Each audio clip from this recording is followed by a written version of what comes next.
యేసు ప్రభు దగ్గరికి తీసుకెళ్తే, యేసు ప్రభు దగ్గర వెళ్ళి ప్రార్థన చేయిస్తే అద్భుతాలు జరుగుతాయేమో అని ఆ తండ్రి వెళ్ళి అన్నాడు, అయ్యా ఇదిగో నీ శిష్యుల దగ్గర తీసుకెళ్ళి వ్యక్తి కొరకు, నా కొడుకు కొరకు ప్రార్థన చేయమని చెప్పాను. కానీ వాళ్ళు ప్రార్థన చేశారు, కానీ ఇతనికి పట్టుకున్న దయ్యము విడవలేదు.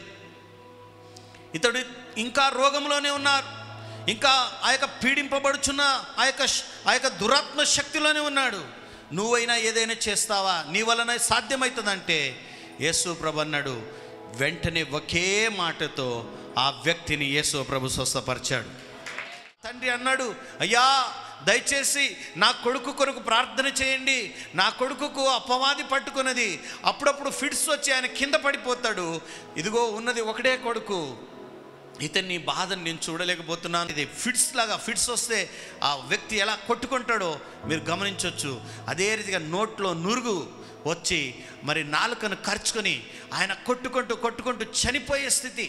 ప్రియులారా, చాలా బాధ ఇటువంటి వాళ్లకు. ఎప్పుడు ఫిట్స్ వస్తుందో తెలియదు. డ్రైవింగ్ చేస్తున్నప్పుడు ఒకవేళ ఫిట్స్ వచ్చింది అనుకోండి, ఏమవుతాడు? ఆయన చనిపోతాడు, బస్సులో ఉన్న వాళ్ళందరూ ఇక పోతారు. నీళ్లలో ఒకవేళ స్విమ్మింగ్ చేస్తుంటే ఆయన ఫిట్స్ వచ్చిందనుకోండి, అప్పుడు అతడు మునిగే చనిపోతాడు. కాబట్టి ఎప్పుడు ఏం జరుగుతుందో తెలియదు కొంతమందికి. ఒకసారి మా ఊర్లో ఒక గొప్ప అధికారి చాలా పెద్ద జాబ్ చేస్తున్నాడు. అతడు అప్పుడప్పుడు అతనికి ఫిట్స్ వచ్చేదంట, ఎవ్వరికి తెలియకుండా సీక్రెట్గా.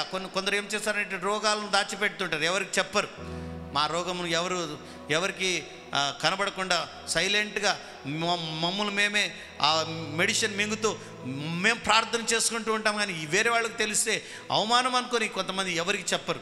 ఆ వ్యక్తి చాలా మంచి వ్యక్తి, మాకు తెలుసు. నేను అప్పుడు చాలా చిన్నగా ఉండే, ఈ అంకిత్ కంటే కొద్దిగా పెద్దగా ఉండే. ఆ సమయంలో అతడు బాత్రూంలో వెళ్ళి స్నానం చేసుకోవడానికి వెళ్ళాడు. గడియ పెట్టుకున్నాడు, ఈ షవర్ ద్వారా బాత్రూంలో స్నానం చేస్తున్నాడు. బాత్రూంలో అతనికి ఏమొచ్చింది? ఫిట్స్ వచ్చింది. ఫిట్స్ వచ్చినప్పుడు బాత్రూంలోనే కొట్టుకొని ఆ బయట అయితే ఆఫీస్లో కానీ ఎక్కడైనా బయట వస్తే వెంటనే తాళం చెవినో ఏదో ఒకటి ఇచ్చి మెడిసిన్ ఇచ్చో అతని బాగు చేస్తారు. కానీ బాత్రూంలో వచ్చినందుకు బాత్రూంలో పోయిన వ్యక్తి బయటికి రానే లేదు. అయ్యో, ఆ దినమంతా వాళ్ళ కుటుంబస్తులు చూస్తున్నారు. ఎక్కడున్నాడంటే ఇంట్లో లేడు. ఆఫీస్లో ఉన్నాడా? ఆఫీస్లో లేదు. హోటల్కి వెళ్ళాడా? హోటల్లో లేదు. ప్రయాణం ఎక్కడైనా వెళ్ళాడా? ఎక్కడ లేదు. బాత్రూమ్ ఎవ్వరు కూడా చూడలేదు. ప్రియులరా, 2 రోజుల తర్వాత గుర్తొచ్చింది ఏంటంటే, వ్యక్తి ఇంట్లోనే ఉన్నాడు, మరి ఇంట్లోనే తాళం ఓపెన్గా ఉంది, ఆయన పుస్తకాలన్నీ ఇక్కడనే ఉన్నాయి, ఆఫీస్కి వెళ్ళలేదు, ప్రయాణం వెళ్ళలేదు, ఎక్కడ వెళ్ళలేదు. ఎక్కడున్నాడంటే 2 రోజుల తర్వాత తెలిసింది ఏంటంటే, బాత్రూంలో నుంచి ఈగలు వాళ్తుంటే స్మెల్ వస్తుంటే లోపలికి వెళ్ళి చూస్తే అక్కడనే పడి చనిపోయాడు. ఎంత ఆవేదన అంటే తల్లిదండ్రులు, వాళ్ళ స్నేహితులు అందరూ వచ్చి రొమ్ము బాదుకుంటున్నారు. అయ్యో, ఈ వ్యక్తికి ఇటువంటి సమస్య ఉండినందని మాకు తెలియదు, లేదంటే మేము ఇతనికి ఏదో రకంగా సహాయం చేస్తుండే. ప్రియులరా, కొంతమందికి అనేకమైన సమస్యలు ఉంటాయి, కానీ అన్ని సమస్యలను తీసివేయగలిగింది దేవుడు మాత్రమే. యేసు ప్రభు ఉన్నప్పుడు ఆ యవనస్తుని తీసుకొచ్చి యేసు ప్రభు శిష్యుల దగ్గరికి తీసుకొస్తే యేసు ప్రభు శిష్యులు బాగా ప్రార్థన చేసి యేసు నామంలో పోవాలంటే అసలు దయ్యం ఓహో నేను పోనంటే పోను గట్టిగా అది పట్టుకున్నది. ఆఖరికి అర్థమైంది ఆ తండ్రికి, వీళ్ళ ద్వారా ఈ పని జరగదు.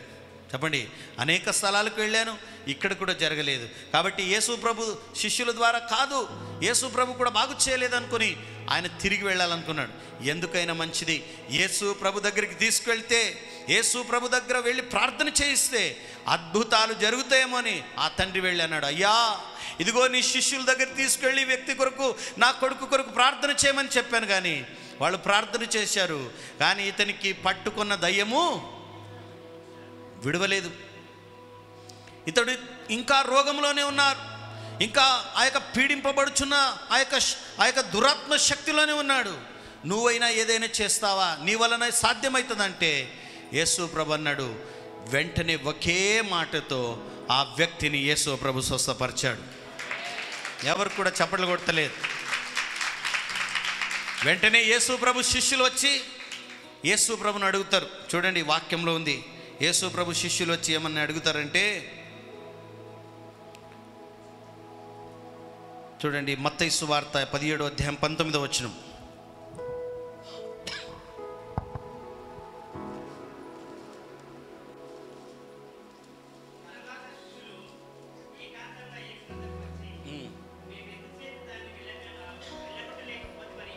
అందుకైనా మీ అల్ప విశ్వాసం చేతనే మీకు ఆవగింజంత విశ్వాసం ఉండేలా ఈ కొండను చూసి ఇక్కడ నుండి అక్కడికి పొమ్మనగానే అది పోను.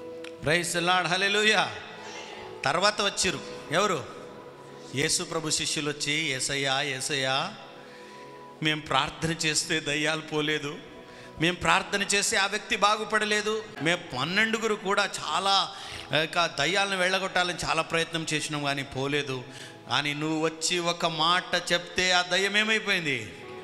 వెళ్ళిపోయింది, ఆ వ్యక్తి స్వస్థత పొందుకున్నాడు. ఏంటి సీక్రెట్ ఏంటి యేసయ్య అంటే, యేసుప్రభు అన్నాడు, ఆవగింజంత విశ్వాసం ఉంటే మీరు కార్యం చేస్తుండే, మీకు విశ్వాసం లేదన్నాడు.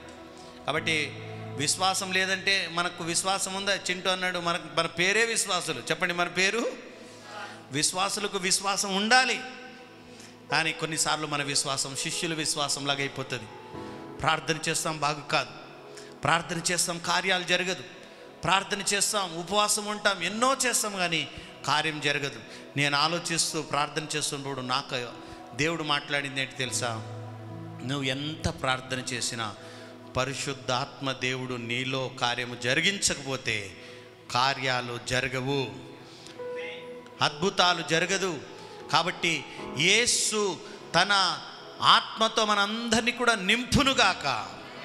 కేవలం మనం క్యాలెండర్ మీద లేకపోతే ఇట్లా పోస్టర్ మీద అద్భుతాలు జరిగే సంవత్సరం అని పెట్టుకున్నంత మాత్రాన మనకు అద్భుతాలు జరగదు.